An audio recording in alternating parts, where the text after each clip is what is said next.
Totalmente. De hecho, a ver, Sí. nosotros lo que queremos repasar, decíamos, ¿no? Hace ya varias semanas que se venía hablando de Rubinstein. De Rubinstein se habló al principio de todo, cuando Massa llegó a su nuevo cargo. Pero ¿qué pasó? Se viralizaron algunos tweets. Vamos a repasarlos, porque estos tweets fueron los que complicaron un poco finalmente el desembarco, ¿no? Sí, de la llegada de no hay Rubinstein. sutilezas en Rubinstein, ¿eh? No hay sutilezas. Nosotros Mirá lo lo hemos que decía. entrevistado y es muy serio, pero tiene un grado de sarcasmo y Él, acá está presente. Por ejemplo, acá compartía una nota de Infobae que decía: Fabiola Yáñez le pidió perdón a los argentinos por la fiesta de cumpleaños en la Quinta de Olivos.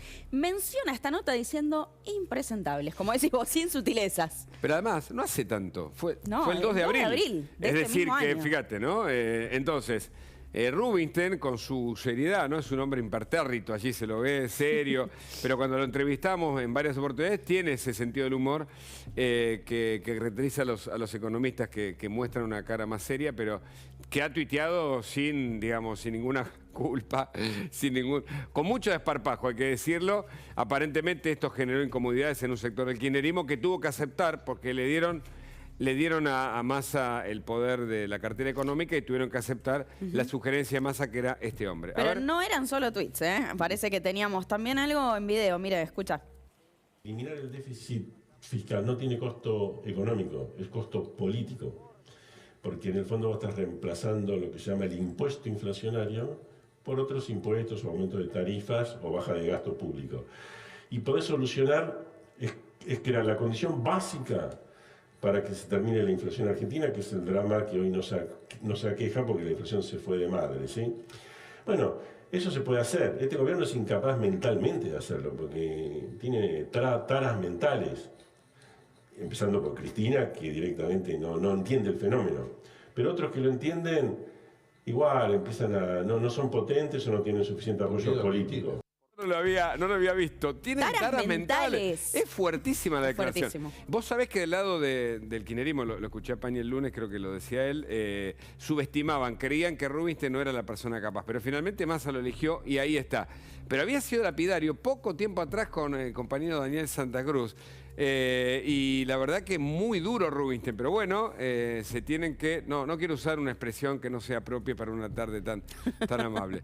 A ver... Bueno, ¿qué más tenemos de economía? lo tenemos a Roberto Kachanowski en Dale. contacto. Ahora vamos a hablar justamente sobre este tema. Roberto, gracias por este contacto. Bueno, la noticia de la tarde, el último momento, tiene que ver con la designación finalmente de Rubinstein. ¿Te sorprendió? ¿Qué tal? ¿Cómo le va? Buenas tardes. Buenas tardes. Sí, porque tengo en Twitter, él me sigue y yo lo sigo, y puso algo que lo aceptaba. Así que acepta el la cargo. cuenta aparentemente no, porque a veces es fake la noticia, ¿no es cierto? O sea, uno nunca sabe todas estas cosas. No, ya Sí, está confirmado por Sergio Massa y por el propio Rubinstein. Lo hicieron oficialmente en Twitter. Lo hicieron, bueno, me parece muy bien. Vamos a ver ahora qué hacen, porque esto es la típica cosa de creer que una persona puede cambiar Claro. el problema de la Argentina, ¿no es cierto?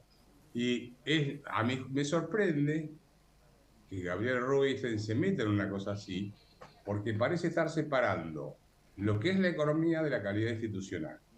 Nadie puede arreglar un problema económico si detrás de la política económica hay una calidad institucional que genere confianza. ¿Quién le va a dar el respaldo político? ¿La cámpora? Claro. Muy difícil. Difícil, ¿no? Massa, que tiene 70% de imagen negativa. O sea, el economista solo puede lograr algún tipo de éxito si tiene un plan económico consistente y además de eso el respaldo político como para llevar adelante ciertas reformas estructurales. Pero viste eso que el arte... pasó en Alemania después de la guerra, muchos creen que fue por el plan Marshall, y en realidad Erhard tuvo el apoyo de un general de los aliados, que era el general Clay, que le dio el apoyo para avanzar con las reformas estructurales. Claro. En Argentina ha pasado, por ejemplo, Cavallo con Menem fue una cosa, Cavallo con De la Rúa fue otra. Entonces, acá estamos creyendo que, de nuevo, que aparece el salvador de la Argentina. Claro. Y no es así. Claro. No es así. Escúchame, como el arte y la política lo puede todo, o las malas artes, no sé cómo decirlo, para ponerle alguna cuota metafórica al tema, fíjate lo que Rubinstein escribió sobre sus dichos anteriores. Quiero destacar además la amplitud del gobierno de incorporarme al equipo a pesar de comentarios agraviantes de mi parte en redes sociales que no correspondía efectuar. Esto lo acaba de tuitear el 21 de agosto, 6 p.m., o sea, hace 27 minutos. ¿Qué me contás? Pero yo, con todo el respeto que merece Gabriel, acabo, digamos, de perderle credibilidad. Ajá. Porque si yo digo que el kirchnerismo destrozó el país y de golpe, porque me ofrecen un puesto, digo, bueno, me corrijo de lo que dije, y ya no te puedo creer, Gabriel. Disculpame que con todo el afecto que te tengo, Claro. pero... Además no era nada sutil. Ahí estamos viendo en pantalla sí. al costadito tuyo. Otro de... Acá ya era un meme directamente, ¿no? De Cristina Fernández de Kirchner con una pala, bueno, un poco, como decía, buscando los ahorros, ¿no? ahorros. Acá Aquí está. lo tenemos, consultando el saldo, Dedicándose decía. a la jardinería, jefa, no, consultando el saldo. Digo, Este no es había fuertísimo. sutilezas acá. Este es fuertísimo. Por eso, a ver, ¿de qué estamos hablando? Ya no estamos hablando de me apoya, es populista o no es populista. Estamos hablando de otra cosa totalmente distinta en este tweet. ¿Estamos de acuerdo? Sí. O sea, no es que... me acomoda al cargo, digámoslo sin tapujos, somos gente grande. Me acomoda al cargo porque obtengo un cargo o porque lo que sea, me desdigo de todo lo que señalé antes, entonces. Por eso, a mí realmente... en realidad, se voy a decir, no me llama la atención, pero no importa, lo voy a dejar ahí porque no voy a conseguir. No, de ninguna manera frente a periodistas. A una cámara no voy a contar este tipo de dejarnos cosas. así. Pero, ¿Por qué no te pero sorprende? dejémoslo así. No, digamos, no me sorprende, porque él ya estuvo con el kirchnerismo, recordemos con la Baña. Claro. Entonces, me parece que, de nuevo, creemos que, primero, desde lo ético, uno puede estar con un gobierno donde se están mostrando pruebas contundentes sobre la corrupción que hubo. Y yo diría que es incómodo, por lo menos es incómodo y probablemente no corresponda. Pero bueno, cada uno tiene libertad en esto, ¿no? Salvando las diferencias, obviamente, de caso. Y como si yo dijera, yo voy a ser ministro de Mussolini, de Hitler o de quien sea. Total, bueno. El tema político a mí no me interesa la parte técnica. No es así. No puedes deslindarlo, claramente. Pero además, contradecir lo que dijiste antes, ¿cuál es el verdadero Rubinstein entonces? Esta es la pregunta que surge inicialmente. ¿Aquel o el que asume ahora el gobierno? Por eso, ahora, bajamos a la parte técnica, ¿sí? La parte técnica es mucho más compleja, porque vas a tener que hacer una reducción del gasto público, o va a estar de acuerdo con cobrar más impuestos a la gente, está de acuerdo hoy con esta estructura impositiva, cómo están esquilmando a la gente. La política económica que se está llevando adelante es liberar la capacidad de innovación de la gente o están ahogándola cada vez con más regulaciones, controles, etcétera. Entonces, a ver, si a mí me llamasen para decir, che, acomodame un poquito para llegar al 2023, yo ni por casualidad, siempre por una cuestión de dignidad. Y además... Esto es una cuestión personal mía, ¿no? Kachanowski, además, ¿lo hizo por motus propio este tuit o se lo pidieron? Vos que sos un avesado analista. No, ahí ya no te puedo decir, pero seguramente debe haber sido parte de la negociación. Che, corregí... Claro, algo tenés que decir.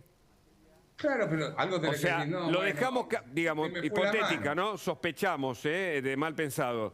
Está bien que acepte, pero que mande un tuit disculpándose y señalando que fueron agravios importunos e imprudentes. Sí, tampoco dice, no me desdigo de lo que dije, ¿no? Dice, fueron agravios. Pero al señalar, pongámoslo el tuit, Nico, si lo tenemos de nuevo, porque hay que analizar palabra por palabra para descubrir a Rubinstein ahora en su función pública. Porque es importante conocer a la gente que administra la cuestión de todos. ¿No? A ver... Yo no sé si tenés el tweet por ahí, pero ¿de cuándo es? ¿De hoy? Recién, hace un ratito. hace 20 minutos. 6:03. Y recién acaba de descubrir que se había equivocado. Bueno. En lo que dijo. Bueno. O que no correspondía. Como dice ahí, dice que no correspondía efectuar. Recién hoy que te están nombrando, aceptás, reconoces. Por eso, está diciendo que no correspondía, está admitiendo que se equivocó. Entonces, por eso, ¿cuál es el Rubinstein al que vamos a escuchar ahora? ¿Aquel que era muy crítico de todo el kirchnerismo? ¿O ahora alguien que dentro de la función pública se acomoda, tal vez, como dijiste vos, para llegar al 2023? Lo mismo es cierto, me aportan, que Mas y Alberto también criticaron en su momento a Cristina Fernández. Exacto. A Alberto lo consideraban, había algunos sectores extremos que lo consideraban incluso un traidor, Alberto Fernández. Bueno, a ver, Alberto le dijo de todo a Cristina, ¿sí? Cristina le dijo de todo a Massa le dijo de todo a Cristina. Entonces, entre ellos todos se dicen de todo y después termina juntándose. Que lo haga el kirchnerismo no me sorprende porque es así. Ahora, Gabriel realmente me sorprende. Digamos, me sorprende a medias, pero no importa. Por alguna cosa que viví. Pero dejando de lado eso, yo te diría, mirá, realmente, vamos a ponerlo de esta forma. En la cuestión ética, me parece que uno como profesional de la economía, no puede separar en un gobierno que está siendo juzgado y con pruebas muy categóricas de casos de corrupción resonantes y que han dejado a la Argentina en la miseria, separar eso de mi misión técnica, digamos. No es lo mismo, ¿sí? Porque con ese criterio, Eichmann podría haber dicho que era muy eficiente manejando los campos de concentración, una cosa por el estilo. No, yo era un técnico, podría haber dicho. Obviamente separo, no son la misma dimensión de problema, pero estoy diciendo, uno no puede separar las cosas de la técnica y de la ética. Y en términos de política pública en sí, ¿qué es lo que va a hacer? ¿Tratar de ayudar a llegar a un gobierno que destrozó la Argentina al 2023 en condiciones? También me parece que desde el punto de vista técnico-ético me parece poco ético. ¿Y por qué, en tu opinión, entonces, Rubinstein termina llegando a este cargo, incluso con todo el background que tiene y que lo acabamos de ver, ¿no? Bueno, les parece que les costó bastante conseguir que aceptara. O no, no sé, qué sé yo, cómo habrá sido la negociación, desconozco por completo. Pero me gustaría que él dijera qué es lo que piensa que va a cambiar de la Argentina con la Cámpora atrás, con Máximo Kirchner atrás, con Cristina Kirchner atrás, con Alberto Fernández y con Massa. Que Massa un día te dice una cosa y otro día te dice otra totalmente distinta. Pues también veamos de quién voy a ser viceministro de Economía. Claro. De alguien que ha cambiado de opinión y de partido político como de camisa prácticamente. Kachanowski, y pensando en los problemas más urgentes, o sea, el tema de la falta de dólares en el Banco Central es inquietante. ¿O es la inflación más inquietante y el mercado, la calle, el ruido que están haciendo? ¿O es el campo lo más preocupante para vos? No, a ver, yo creo que el tema de la inflación es preocupante y se le va a seguir yendo de las manos de alguna medida. Vamos a ver qué inventan. Y en el tema de las reservas del Banco Central no es un tema menor porque en la medida en que el Banco Central se vaya quedando sin reservas, no va a haber dólares para poder importar insumos y poder producir. O sea, se va a ir frenando la economía como consecuencia de la falta de dólares para comprar insumos y producir. A uno se le rompe una rueda en un tractor, si tienes un campo, y está frito. Así que yo diría que los dos son problemas serios, urgentes, pero que tampoco se van a resolver así nomás. O sea, no se van a resolver de un día para otro. Entonces, de nuevo, acá lo que está faltando es un plan económico, no lo hay, y creemos que porque nombran a una persona, salvamos la Argentina. Y no va a pasar eso. Si te y si no, lo remito a Cavallo 2001. Si te consultan a vos, ¿cuál debería ser ese plan económico teniendo en cuenta las urgencias que tiene hoy la Argentina y puntualmente el gobierno? No, con este gobierno no hay ninguna posibilidad de aplicar un plan económico que tenga éxito. ¿Por qué? O sea, si vos me planteás con otro gobierno racional, sí. Con este gobierno de carácter populista y que poco respeto tiene por las instituciones, yo no veo ninguna posibilidad de aplicar un plan económico que tenga éxito. Ahora, si me decís, ¿podría hacerse algo de acá para llegar al 2023? No sé si es esa la pregunta. Sí. O querés hacer un plan económico en serio para sacar a la Argentina de la decadencia. ¿Cuál de las dos cosas? Y queremos sacar adelante a la Argentina, ¿no? Para sacar adelante a la Argentina necesitas tener una dirigencia política que esté dispuesta a enfrentar una serie de reformas estructurales que implican hacer una reforma monetaria, una reforma impositiva, una reforma del Estado, una desregulación de la economía, una incorporación de la economía argentina al mundo, una reforma laboral y terminar con esto los planes sociales y transformarlos en trabajo. Te enumeré 7 medidas, que obviamente cada una de ellas merece un comentario aparte. ¿Y los subsidios? Bueno, la reforma del Estado implica bajar el gasto público en subsidios, ¿cómo se llama? Energéticos, a la pobreza, todos los subsidios que... No, hay dos tipos de subsidios, ¿no? Los subsidios económicos, que son para mantener artificialmente bajas las tarifas de los servicios públicos, que se gastaron entre el 2006, que empezó esto de los subsidios para tener artificialmente bajas las tarifas de los servicios públicos, del 2006 hasta los 7 meses de este año, se gastaron 240.000 millones de dólares para tratar de mantener baja los servicios de los servicios públicos. O sea, medio Producto Bruto aproximadamente. Y en energía se deben haber gastado unos 140, 150.000 millones de dólares específicamente.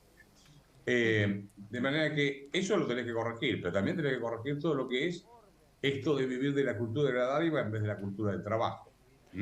Ahora, y tenés que reformar el Estado, tenés que reformar el sistema impositivo. Perdóname, discúlpame. No. Estaba pensando entre los subsidios, el problema que el mismo gobierno generó en 2011 con el tema tarifario. Es decir, desarrollaron una trampa, una jaula construyeron y ahora quieren salir y hay un problema incluso de comunicación y un montón de inconvenientes porque la gente habla de tarifazo. Bueno, pero es un problema en el que nos metió el propio gobierno. Una bomba que les explotó en las manos, digamos. Sí, pero lo curioso es que el problema ese casi se lo había corregido, se lo había arreglado Macri entre el 2015 y el 2019. Cuando mirá los datos, ¿se acuerdan que estaba todo el debate de los tarifazos de Macri, etcétera? Que se dice que perdieron las elecciones por culpa del ajuste de las tarifas de los servicios públicos, y en rigor no es tan así. Yo no coincido con ese punto de vista, porque el mayor ajuste se hizo antes de las elecciones del 2017, cuando el oficialismo en ese momento, Cambiemos, gana, pero por afano, en las elecciones de medio término, no sé si ustedes recuerdan. El grueso de los ajustes de las tarifas públicas se tuvo antes del 2017. De manera que eso de que perdió las elecciones por el ajuste de las tarifas públicas, no lo comparto. Pero sigo y digo, Macri le había arreglado prácticamente todo el problema porque habían bajado lo que es el gasto en subsidios económicos, y este gobierno lo volvió a disparar. Calculo que más o menos este año iban a terminar en subsidios para la energía entre 14 y 15 mil millones de dólares. O sea, se habían ido al diablo. Ahora, fíjense ustedes lo de Malena Galmarini, que dijo el otro día que era una redistribución de subsidios. Sí. Ellos mismos caen en el absurdo. Si esto es una redistribución de subsidios, digo bien, redistribución de subsidios, dijo que no era aumento de tarifa. Si es una redistribución, quiere decir que lo que a mí me están dando, me lo sacan y te lo dan a vos, ¿sí? Entonces, vos vas a recibir ahora el subsidio que yo pagaba. Yo voy a pagar la tarifa plena, vamos a ponerlo. Pero vos que recibías un subsidio, si te lo redistribuyen a favor tuyo, tendrías que recibir una factura de menor valor todavía, porque estás recibiendo más subsidio que era el mío. ¿Se entiende? Claro. Sí, dicho así, claro. Es más complejo todavía. Con menos importe. Pero además... perdón, en la economía que se viene, ¿qué podemos esperar a partir de redistribución de subsidios, tarifazos, llámalo como quieras? ¿Qué podemos esperar, por ejemplo, el impacto en lo que va a ser la inflación, tanto anual como lo que se viene en agosto, en septiembre? Digo, ¿cómo va a impactar concretamente en el bolsillo? Y mira, en el índice de precio al consumidor te va a pegar, porque... A ver, ojo, no gastás todo tu presupuesto en energía. Digo, no toda la plata que vos consumís la consumís en luz, en gas o lo que sea. Eso dentro del índice de precios al consumidor tiene un peso del 0,35%, que es energía. Tenés que sumarle agua, gas, etcétera. Entre todos te suma 5%. O sea que si haces la cuenta, suponete te segmentan un 50%, va a ser, va a tener una incidencia ese 50% del 5% en el total. Pero después lo vas a tener en la cadena de producción. Ahora, vos vas a tener el tema de las tarifas de los servicios públicos que te va a pegar en el bolsillo de la gente, pero no descomprimís. Además de eso, dentro de las tarifas viene un impuestazo, que es todos los impuestos que están colgados en las boletas de luz, de gas, etcétera, de la tarifa que te están cobrando. O sea, sube el monto y sube los impuestos que vas a tener que pagar. El IVA, ingresos brutos, las tasas municipales, etcétera. O sea, te viene un golpe mucho más importante que ese. Y además hicieron algo tan confuso que la gente no va a saber lo que va a estar pagando. Porque te lo dividieron por segmento de ingresos. O sea, te dijeron, segmento 1 son los ricos, 2 son los pobres, 3 son los de la clase media. Y después te lo dividieron por regiones. Y además por consumo. O sea, si vos vivís en el norte y estás en un segmento, vas a pagar distinto al del mismo segmento que está en el sur, para ponerlo de alguna forma. Es un chino. Vos, cuando viste la conferencia de prensa, no sabían contestar cuánto era el aumento, porque ni ellos tienen idea de cuánto va a ser. Más o menos se habló hasta un 150 o 200% de aumento. Pero, por ejemplo, ¿no es un error del gobierno mantener el subsidio en lugares que por obvias razones no les corresponde tenerlo? Al exhibirlo, exhiben su propio error, ¿o no, Kachanowski? A ver, el grueso de los subsidios están en dos rubros: en energía eléctrica o en energía, que es gas y luz, y en transporte público. Y eso está concentrado en el AMBA, en el Gran Buenos Aires. Yo estuve viajando toda esta semana, la semana anterior, vamos al interior, y a ellos los subsidios casi ni les llega, O sea, Claro. estuve en Pergamino, en San Nicolás, en Corrientes, en Santa Ellos Fe, pagan tarifa plena casi siempre, Ellos, claro, como el estaba transporte. concentrado. Viven en la Argentina real, digámoslo. Viven en la Argentina real, Sí. claro. Entonces, vos tenés, qué sé yo, ¿cuánto es el boleto mínimo? 30 pesos, cosas Sí. por el estilo, no sé. Algo, Una cosa por el estilo. sí. Yo entiendo Vos que... tenés a un tipo que sí, te viene de Bahía Blanca a Buenos Aires en tren y le sale 300 pesos. No existe eso en ninguna parte del mundo. Claro. Un dólar blue te estoy hablando. Claro. Claro, Entonces, claro. yo creo que todo eso va a haber que corregirlo. Y yo- Hay que ver cómo lo corrigen. Por lo que anunciaron, esto se asemeja mucho al Rodrigazo de 1975. mira. ¿Por Que tiene qué? una similitud. Y porque, ¿qué hizo Celestino Rodrigo en aquel momento? Corrigió las tarifas de los servicios públicos que había trazado el ministro de Economía anterior, que había sido José Belkelvan, con la famosa inflación cero. Entonces, cuando llegó, se encontró con que tenía un déficit fiscal fenomenal. Tenía un presidente débil, que era María Estela Martínez de Perón, y tenía atrasado el tipo de cambio. Entonces, tenés los mismos ingredientes que en 1975, cuando se produjo el Rodrigazo. Claro. Por ahora no tocan el tipo de cambio oficial. Vamos a ver qué anuncian. Todavía no sabemos. Por ahora no sabemos. Pero sabemos que tiene un serio problema de reserva, con lo cual podría asimilarse a un Rodrigazo. Y fíjate conceptualmente, Hay Roberto... una diferencia, perdóname, te lo redondeo. Sí, discúlpame, Una te diferencia que no es menor, En aquel momento no había ni esta pobreza, ni esta indigencia, ni esta desocupación que tenemos hoy en día, en el año 75, pero ni por casualidad. La pobreza era 3%, 2%, la desocupación 5%, 4%, cosas por el estilo. O sea, el colchón social para aguantar un Rodrigazo era mayor que el que tenés hoy en día. Claro. Pero el desequilibrio fiscal que tenés hoy en día es peor que el de aquel momento, casi igual. Sí, discúlpame, Hugo. No, te iba a decir algo que conversamos y me parece que para un domingo cabe pensarlo.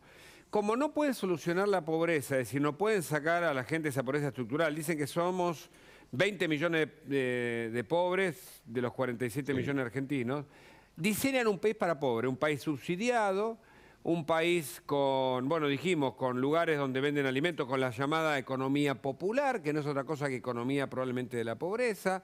Es decir, no es la idea de sacar de ahí a la gran masa de argentinos que quedan cada vez más fuera del sistema, sino más bien armarle un sistema para ello, ¿no? De subsidio, de que puedan moverse, que puedan tener algo que se llama pesos que no vale nada, algo así, ¿no? ¿Me parece o me equivoco tanto? Mucho. Es una especie de tener a la gente comiendo de tu mano política y decir, mira, si no comes de mi mano y no me votás, después vas a quedar muerto de hambre tirado ahí en la calle. O sea, no son políticas que busquen crear puestos de trabajo, la cultura o sea, volver a la cultura de trabajo donde la gente pueda vivir del fruto de su trabajo.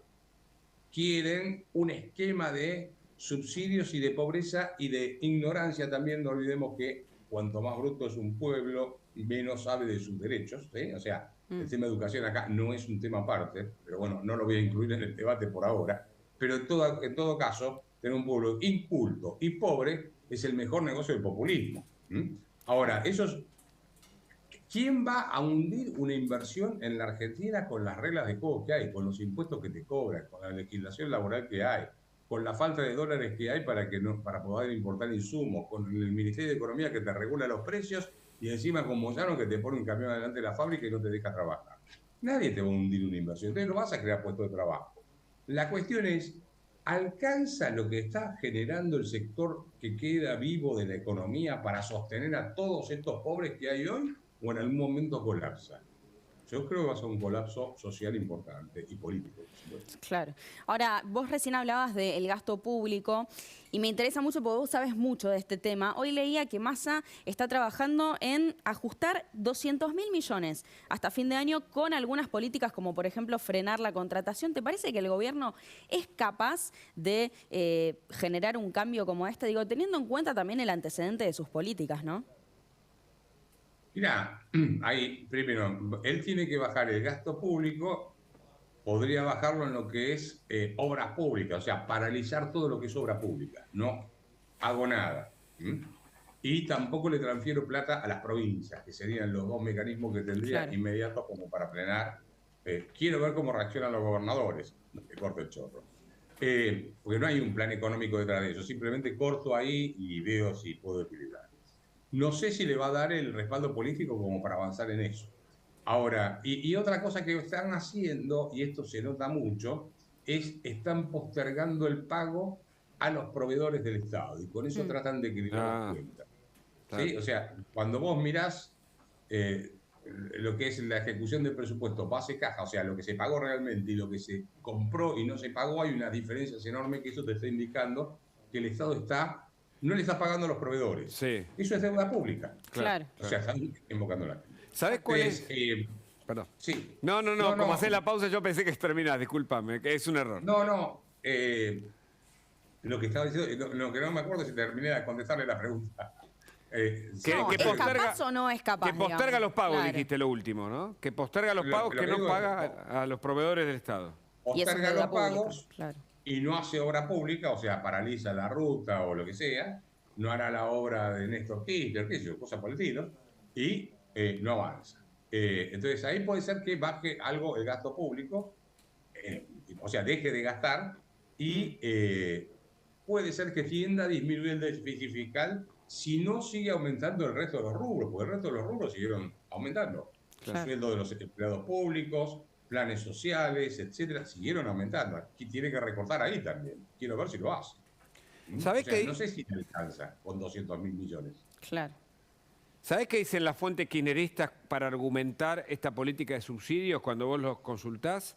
Dicen que el mundo ha dejado a gente sin trabajo por la tecnología o la robótica, o lo que fuera, la inteligencia artificial. Entonces el Estado tiene que proponer un modo de sustentabilidad y por eso los subsidios. Este es el argumento. ¿Es válido en este momento ese argumento desde el punto de vista económico para sostener este tipo de política de gasto público? Están atrasados más o menos unos, a ver, déjame pensar, unos 300 años, 400 años en su argumentación. ¿Ustedes conocen los ludistas? ¿Sí? Eran los tipos que cuando se inventó la máquina de textil a vapor, y la máquina a vapor, aparecieron los tipos que decían, esto me genera desocupación. Entonces acá decimos lo mismo, como parece la tecnología me genera desocupación. Vamos a ver. 20 años atrás o 30 años atrás, ¿existía esto que estamos usando para comunicarnos ahora? Claro, no. Sí, hay gente que trabaja en esto. 20 años atrás, o cosas por el estilo, ¿existía todo lo que es la tecnología de comunicación de los diarios virtuales? No voy a decir Netflix, y voy a decir Netflix, bueno, no existía WhatsApp. No es un chiste, no existía WhatsApp. Hay un montón de gente que está trabajando en otro rubro. Por eso Irlanda exporta 200.000 millones de dólares en industria del conocimiento. Esta gente no entiende ese problema. Cree que producir es poner un tornillo en una tuerca y que eso es solamente producir. O sea, siguen atrasados, 50 años, creen que, más de 50 años, siguen creciendo que producir es solamente hacer algo manual. ¿Sí? O sea, si vos sos médico no producís nada, si sos arquitecto sos un inútil, si sos periodista no existís, ¿sí? O sos un